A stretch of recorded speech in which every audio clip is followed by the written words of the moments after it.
মনে করুন গ্রীষ্মকালের এক সকালে আপনি তীব্র রোদের মধ্যে রাস্তায় বের হলেন।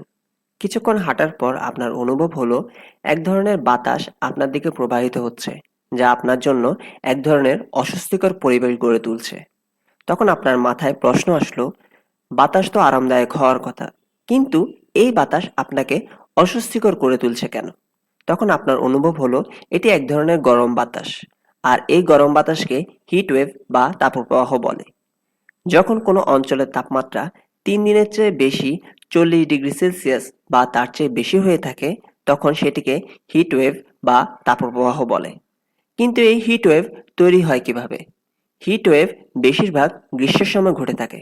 যখন গ্রীষ্মকালে আকাশে উচ্চ বায়ুমণ্ডলীয় চাপ সৃষ্টি হয়, তখন তীব্র আবহাওয়া আকাশে গরম বাতাসকে সংকুচিত করে মেঘ সৃষ্টি করতে বাধা প্রদান করে, যার ফলে সূর্যের আলো সরাসরি মাটিতে আঘাত করে এবং মাটির শীতল আর্দ্রতা দূর করে মাটিকে আরো বেশি গরম করে তোলে।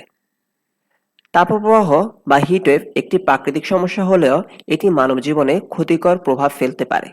যখন হিটওয়েভ বা তাপপ্রবাহ চলমান থাকে, তখন মানব শরীরে উচ্চ তাপমাত্রাজনিত অনেক ধরনের সমস্যা দেখা দেয়, যেমন হিটস্ট্রোক। আর এই সমস্যা তখনই দেখা দেয় যখন মানবদেহ অভ্যন্তরীণ তাপমাত্রা অনিয়ন্ত্রিত হয়ে যায়, যার ফলে ডায়রিয়া, ক্লান্তি, মাথা ঘোরা এবং গুরুতর ক্ষেত্রে অর্গান ফেলিওরের মতো জটিলতাও দেখা দিতে পারে। তাই তাপপ্রবাহ চলমান অবস্থায় সবার নিজের প্রতি বিশেষ যত্ন নেওয়া আবশ্যক।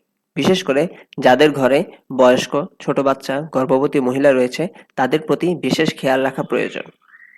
কিন্তু কি করলে এই তাপপ্রবাহ বা হিট ওয়েভের ক্ষতিকর প্রভাব থেকে নিজেকে সুরক্ষিত রাখা যায়? প্রথমত, নিজেকে হাইড্রেটেড রাখতে হবে, অর্থাৎ বেশি বেশি পানি পান করতে হবে। যদি আপনার পানির তৃষ্ণা নাও পেয়ে থাকে, তাও পানি পান করা জরুরি। সাথে মদ্যপান ও ক্যাফেইন জাতীয় পদার্থ ত্যাগ করতে হবে, কারণ এই সব পদার্থ মানবদেহে পানি ঘাটতি তৈরি করতে পারে।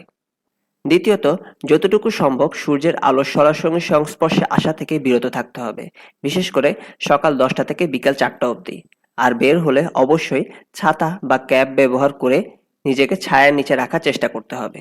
তৃতীয়ত, হালকা পাতলা জাতীয় জামা কাপড় পরিধান করা ভালো।